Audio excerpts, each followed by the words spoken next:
নেইমারকে দল থেকে বাদ দিয়ে দল ঘোষণা করেছিলেন ব্রাজিলের নতুন কোচ কার্লো আনচেলত্তি, কিন্তু এই বিষয়টা ভালোভাবে নেয়নি ব্রাজিল সমর্থকেরা। তবে নেইমারও যে ভালোভাবে নিয়েছে তা নয়। নেইমারকে দলে না রাখায় নেইমারও এই বিষয়ে মুখ খুলেছেন। ব্রাজিল টিমে চলছে ষড়যন্ত্রের ছোঁয়া, নেইমার পড়েছেন সেই ষড়যন্ত্রের মধ্যেই। কার্লো চাইলেই ব্রাজিল টিমে নেইমারের নামটা রাখতে পারতেন। নেইমার খেলুক আর না খেলুক, নেইমারকে দলে রাখা তার উচিত ছিল, কারণ নেইমার হচ্ছেন ফুটবলের এক আবেগের নাম।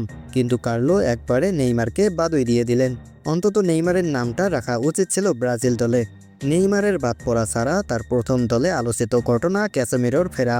৩৩ বছর বয়সী মিডফিল্ডার প্রায় এক বছর পর ফিরলেন জাতীয় দলে। আগামী ৫ জুন ইকুয়েডর ও ১০ জুন প্যারাগুয়ের বিপক্ষে বিশ্বকাপ বাছাই পর্বের ম্যাচ খেলবে ব্রাজিল। ১৪ ম্যাচে ২১ পয়েন্ট নিয়ে ব্রাজিল এই মুহূর্তে রয়েছে পয়েন্ট টেবিলের ৪ নম্বরে। শীর্ষ ৬টি দল সরাসরি খেলবে ২০২৬ বিশ্বকাপে। সুযোগ আছে সপ্তম দলটিরও। বেশ চমক নিয়েই এবারের দল সাজিয়েছেন কার্লো। তবে প্রশ্ন তো একটা থেকেই যায়, নেইমারের নাম কেন বাদ দেওয়া হলো? এই বিষয়ে নেইমার নিজেই জানান, আমি এখনও ইনজুরি সেরে উঠিনি, আমাকে দলে নিয়ে ব্রাজিলের ভাবমূর্তি নষ্ট করবেন না। আমি চাই ব্রাজিল দল আগের অবস্থায় ফিরুক।